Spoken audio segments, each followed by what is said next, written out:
यत्र तुलसी तत्र नारायण, अर्थात जहाँ तुलसी होती है वहाँ नारायण का वास होता है। आप रोज पूजा करते हैं, व्रत रखते हैं, मंदिर जाते हैं और दान भी करते हैं, फिर भी आपके घर में पैसा नहीं टिकता।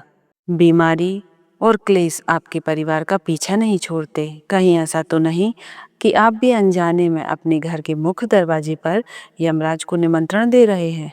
तो हमारे शास्त्रों में स्पष्ट लिखा है कि सूर्य देव के डूबने के बाद एक छोटी सी गलती, एक छोटी सी लापरवाही आपके सालों के पुण्य को मिट्टी में मिला सकती है।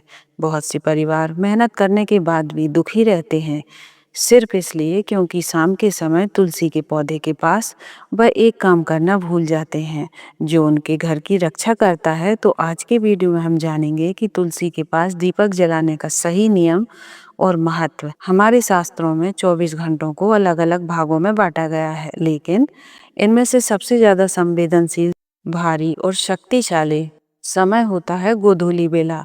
क्या आप जानते हैं गोधूली बेला क्या है? पुरानी समय में जब गाय जंगल से चरकर वापस अपने घर लौटती थी, उनके पैरों से उड़ने वाली धूल से आकाश भर जाता था और सूरज की आखिरी किरणें उस धूल में मिल जाती थीं। तो यह समय होता था गोधूली बेला, जब दिन और रात का मिलन होता है।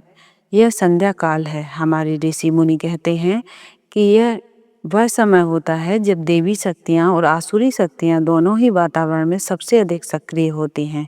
गरुड़ पुराण में बताया गया है कि जैसे सूर्य अस्त होता है और अंधेरा पैर पसारने लगता है, देवी लक्ष्मी की बड़ी बहन, जिसे अलक्ष्मी या दारिद्रता कहा जाता है, वह लक्ष्मी पृथ्वी पर भ्रमण करने निकल पड़ती है। अलक्ष्मी केवल उन घरों की तलाश में रहती है जो घर अंधेरे में डूबे हुए होते हैं। तो जहाँ तुलसी का पौधा होता है लेकिन उसके पास रोशनी नहीं होती, तो सोचिए अगर आपके घर के मुख्य द्वार पर तुलसी का चौरा जहाँ है वह अंधेरे में हो, तो आप किसी निमंत्रण दे रहे हैं। जिस घर में शाम के समय तुलसी के पास दीपक नहीं जलता, वहाँ नकारात्मक ऊर्जा, भूत प्रेत और पितृदोष का साया मंडराने लगता है।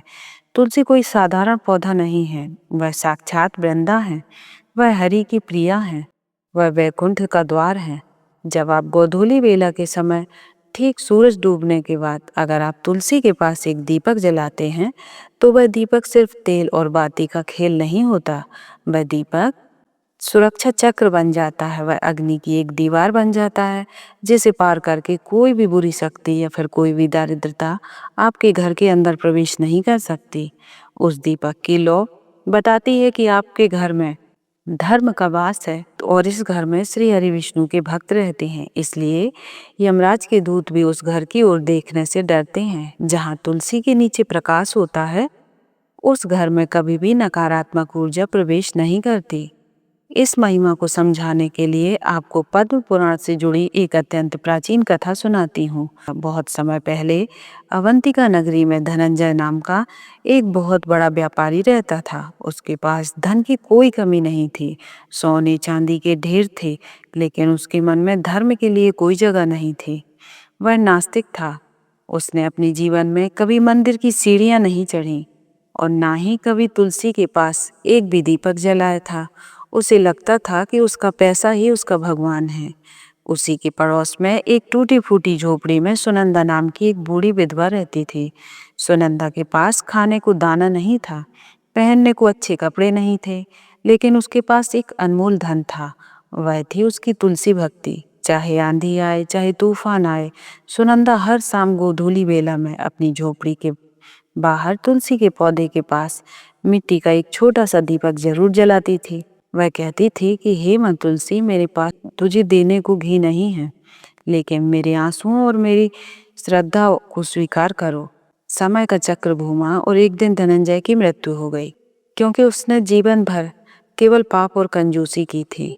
उसकी आत्मा को शांति नहीं मिली, वह प्रेत योनि में चला गया। वह एक भयानक प्यासा और भूखा प्रेत बन गया जो अंधेरे में भटकता रहता था। यमराज के दूत उसे रस्सियों से बांधने के लिए उसका पीछा कर रहे थे। वह प्रेत अपनी जान बचाने के लिए भागा और भागते भागते वह फिर उसी रात सुनंदा की झोपड़ी के पास जा पहुंचा। उस रात घनी अंधेरी अमावस थी। प्रेत ने सोचा कि इस बुढ़िया की झोपड़ी में छिप जाता हूँ, यहाँ मुझे कोई नहीं ढूंढ पाएगा। लेकिन जैसे ही प्रेत दरवाजे की ओर बढ़ा, वह चीख पड़ा। उसे ऐसा लगा जैसे कि सामने से आग का कोई विशाल पहाड़ खड़ा हो। वह झोपड़ी के अंदर कदम नहीं रख पाया क्योंकि दरवाजे पर तुलसी के पास छोटा सा दीपक जल रहा था। हम इंसानों को सिर्फ एक छोटी सी लौ दिखाई देती है, लेकिन बुरी आत्माओं और प्रेतों के लिए तुलसी का दीपक साक्षात सुदर्शन चक्र की तरह दहकता हुआ सूरज होता है। वह प्रेत थर थर कांपने लगा। उसी समय हवा का एक तेज झोंका आया और दीपक की लो फड़फड़ाने लगी और दीपक से निकलने वाला सुगंधित धुआं हवा के साथ उड़कर उस भयानक प्रेत को छू गया। यह क्या चमत्कार था! जैसे ही तुलसी के दीपक का पवित्र धुआं उस पापी की आत्मा को स्पर्श हुआ, उसके जन्म जन्मांतर के पाप जलकर खाक हो गए। उसे अपना पिछला जन्म याद आ गया और वह रोने लगा और देखते ही देखते उसका भयानक प्रेत रूप गायब हो गया। एक दिव्य शरीर में प्रकट हुआ। जो काम बड़े बड़े यज्ञ नहीं कर पाए, वह तुलसी के दीपक के धुएं मात्र ने कर दिखाया। यह दृश्य देखकर यमलोक में बैठे चित्रगुप्त, जो हर समय मनुष्य के पाप और पुण्य का हिसाब करते हैं, वे हैरान रह गए। उन्होंने यमराज से पूछा, हे धर्मराज, यह कैसे संभव है? उस धनंजय ने जीवन भर कोई पुण्य नहीं किया, उसने कभी दान नहीं दिया, फिर भी केवल एक दीपक के धुएं से उसे मुक्ति कैसे मिल गई? क्या आपका न्याय बदल गया? तो यमराज बोले, चित्रगुप्त, तुलसी कोई साधारण वनस्पति नहीं है। तुलसी साक्षात वैकुंठ का ही स्वरूप है। जहाँ तुलसी होती है और जहाँ शाम के समय उसके पास दीपक जलता है, वह स्थान पृथ्वी का हिस्सा नहीं रहता, वह वैकुंठ का विस्तार बन जाता है। दीपक का प्रकाश अंधकार को नहीं बल्कि अज्ञान को पाप से मिटाता है।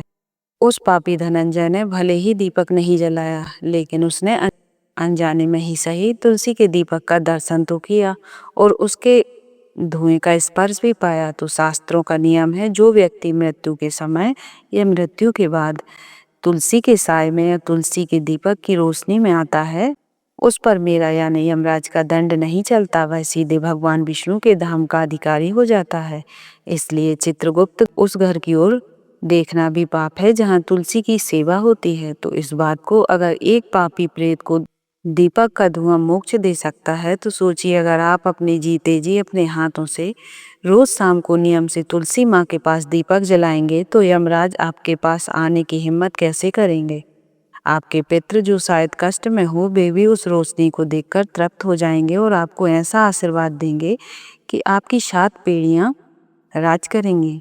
कथा सुनकर मन में भाव तो जाग गया होगा, लेकिन अगर विधि गलत हुई तो फल नहीं मिलेगा। कई बार माताएं बहनें शिकायत करती हैं कि हम रोज दिया जलाते हैं, फिर भी घर में बरकत नहीं है।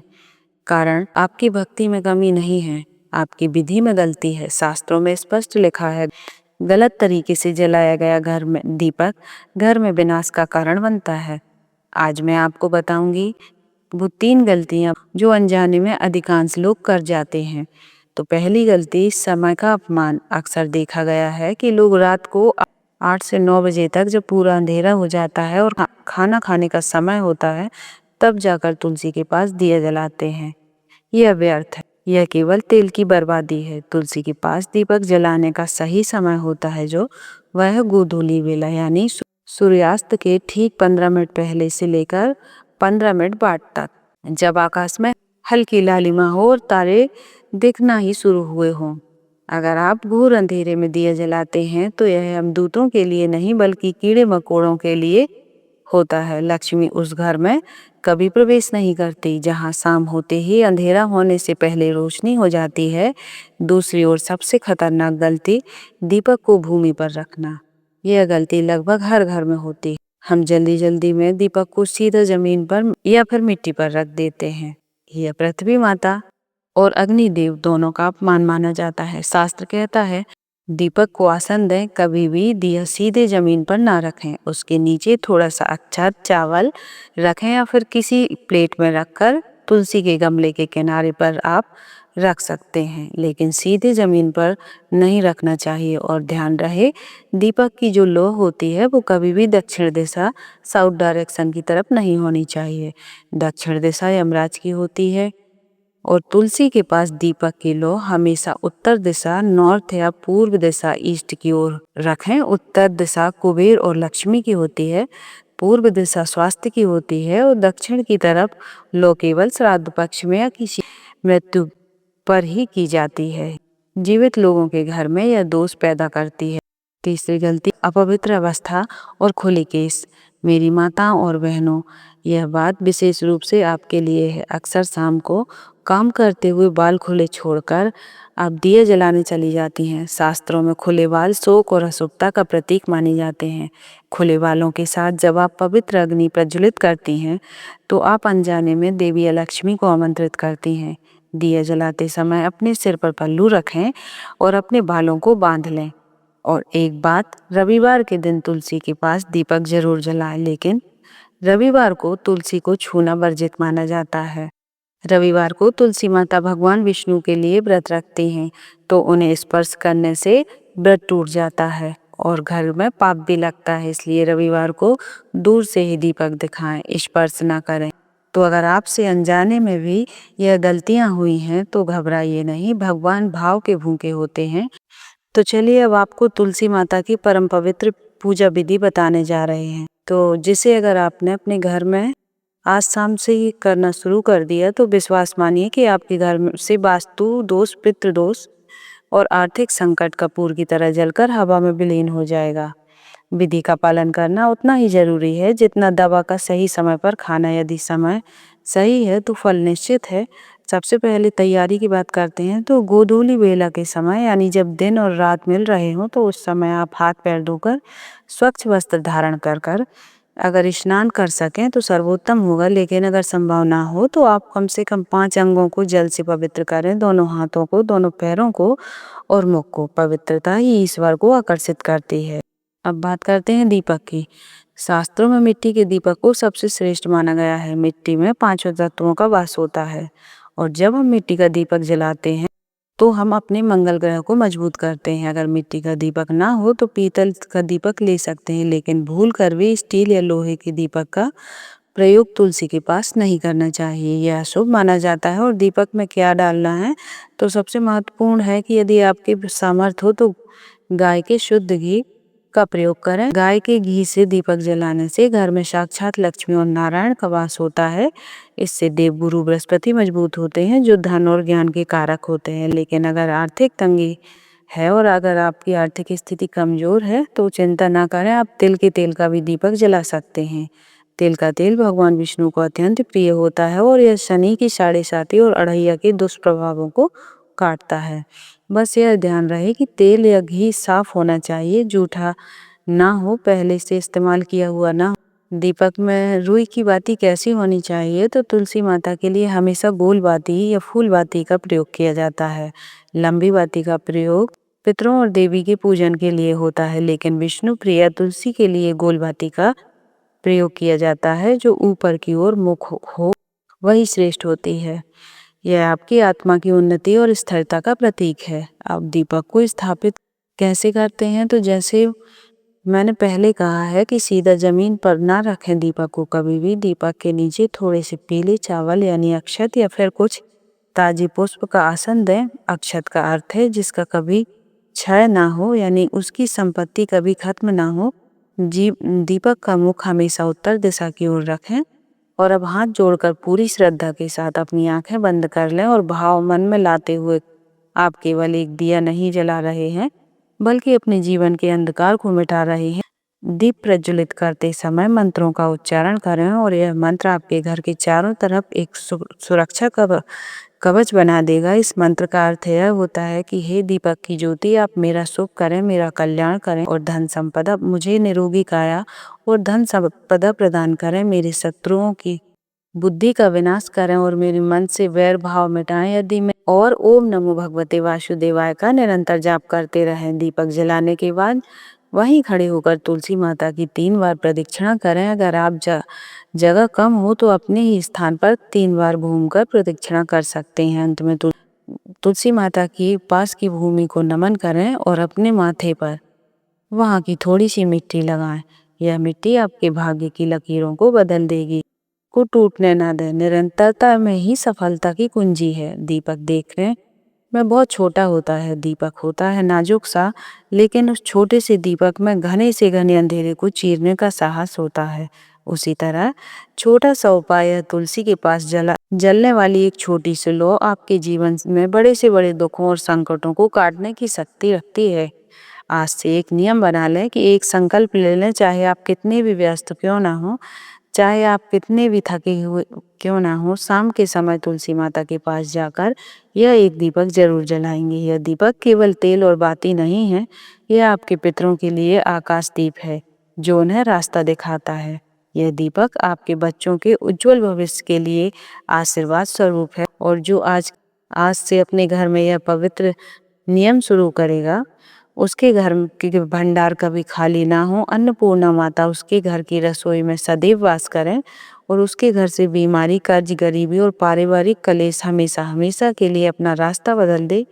अगर आपको वीडियो यूजफुल लगा हो तो वीडियो को लाइक करें, अपने दोस्तों और परिवारों में ज़्यादा से ज़्यादा शेयर करें, और ऐसे ही धर्म, आध्यात्म से और व्रत त्योहारों से जुड़ी जानकारी प्राप्त करने के लिए चैनल प्रियंका धर्म ज्ञान को सब्सक्राइब करना ना भूलें। मिलते हैं ऐसे ही दिव्य ज्ञान के वीडियो में। जय माता लक्ष्मी, जय श्री हरि विष्णु, जय तुलसी मैया।